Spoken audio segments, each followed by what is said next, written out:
গৈছোঁ আমি দুটা ওলাই গৈছোঁ দেই পাটকা ৰিজৰ্ট নেকি পাটকা ৰিজৰ্ট প্ৰথমত আমি বেতনি যাম প্ৰথমতে এয়া আমাৰ বাইক ৰেডি এয়া হেলমেট লৈ লৈছোঁ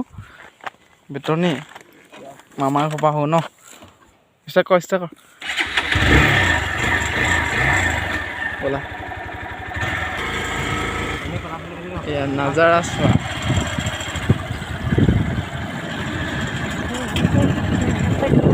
ভাল লাগিছে কোৱা কিবা এটা কওঁ ভাল লাগিছে আমি দুটা ওলাই আজি দুটা একেলগত পাইছোঁ বহুত দিনৰ পিছত এনেকৈ মই এই ৰাস্তা গৈ থাকোঁ আজি লগ পাই আহিলোঁ ওচৰ হয় যিহেতু এতিয়া যাওঁ বেতনি প্ৰথমত আমি মানুহত আহিলোঁ কোনো নহয় তাত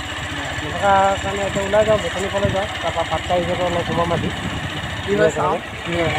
আগুৱাই যাওঁ ভিডিঅ'টো চাই থাকক শেষলৈকে চাব চাব